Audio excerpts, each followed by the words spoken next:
This pool deck is so filthy, I can guarantee that you've probably never seen anything quite like it. 3 straight days of hurricane rain, a canal that always floods, and one street in my neighborhood that basically gets turned into a lake every few years. It's so bad that the county pays a guy full-time just to sit on a digger and scoop silt out of the canal, but they can't make any kind of major changes because of some endangered species. It's like a crow who identifies as a spotted owl. It's a whole thing. But anyway, I get a notification that someone got an InstaQuote on my website. At first, it looks just like a regular pool cleaning. And we've got our minimum prices set up, so everything looked good to go. But then I look at the notes section and it said 911, I need to talk to somebody. And that is when you know it's probably something that's a little out of the ordinary. So I texted the customer and she tells me exactly what was going on. She sent me a couple pictures, and hands down, this is the nastiest, dirtiest pool deck that we've ever been asked to clean. And here's the thing. This isn't just a job, this is an emergency cleanup. And when you're the one who shows up in a crisis, and I'm not saying this is a crisis, but this is something that's very important to them, you've got to deliver, right? But you also need to be compensated for what you're gonna do. Now, here's the $1 million question.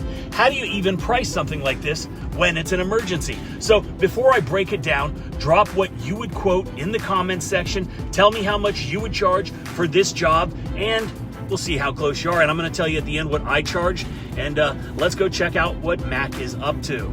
Okay, so the big question is, how do I charge for emergency services? And let's talk about that strategy. When a customer calls you, they're in a panic, it's not just a regular job anymore. Now you're charging them for speed, for the inconvenience, and for the risk that comes with dropping everything else that you've got going on.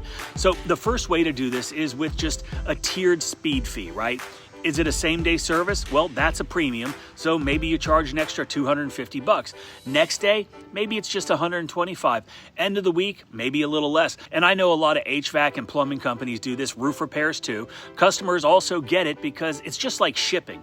They already are used to paying more for faster delivery, so it really doesn't piss anybody off. And they know that if they need something done fast, chances are it's gonna cost them a little bit more. Now, the second way is to have after hours and weekend pricing.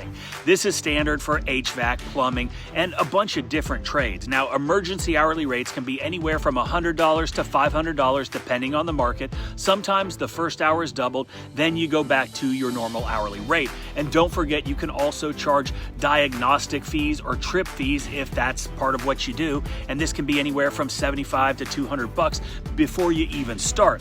Now, we obviously know what our target hourly rate is, but we don't charge by the hour. So maybe not the best way for my type of business, but it could work for you, whatever it is that you do, and just really depending on your pricing structure. Now, the third way is a rush percentage. So you take your normal price and then you tack on 25, maybe 50% if it's urgent. And if it's extreme, like a holiday, a nighttime call, middle of a storm, you can add 100% or more. And it's really not gouging because they need you, and you're the one that can do it. Okay, so the fourth is hazard and disposal fees. Now, we're not going to get into this a lot in my type of business, but there are other businesses that do, right? Flood mud, sewage, biohazards. Now, this requires extra gear and disposal costs, PPE for your crew, and that's just not labor, right? That's liability, and it deserves its own line item.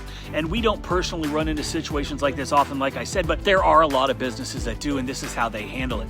Now, fifth is equipment and mobilization. So if you need to rent or buy special equipment to get a job done, you charge these per day, plus setup and anything else that, is going to be above and beyond what you normally do.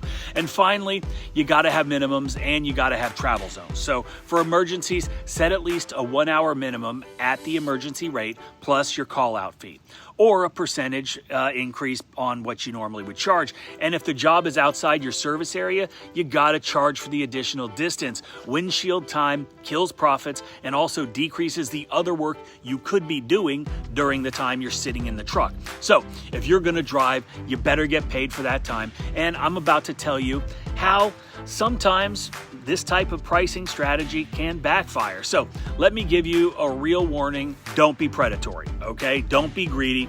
And it is a really delicate line. And if you push too hard, then you could potentially lose the job completely. And this actually just happened to me last week, and I got a call from an apartment community about an hour away, which is way further than we normally drive because we've got enough customers that want us and will pay us a lot closer. And like I said, I hate windshield time. But she found us on Google. And by the way, if you want a website, you need a website that actually gets found by customers and is built for today's AI-driven search, check out budgetbuiltsites.com. You can get a free website in under 5 minutes. You only pay a small hosting fee. It's like $34.99 a month, and your business is online instantly. And if you need help with the initial editing, our team will walk you through everything, get you set up, get you online, and get those customers finding your website. Anyway, the property manager, she called, said it was about 6 buildings, exteriors only, no breezeways, which makes it a lot easier. And they had a surprise inspection in 4 days, and they needed it done fast. So I asked what she thought it should cost. Now, she gave me a number, and then I added $2,000 to it. She agreed to the price. Why did I add $2,000? Because I would have had to reschedule at least 2 days, maybe 3 days of already booked jobs, which impacts every single one of my customers. Plus, it was an hour away, so I need to account for that.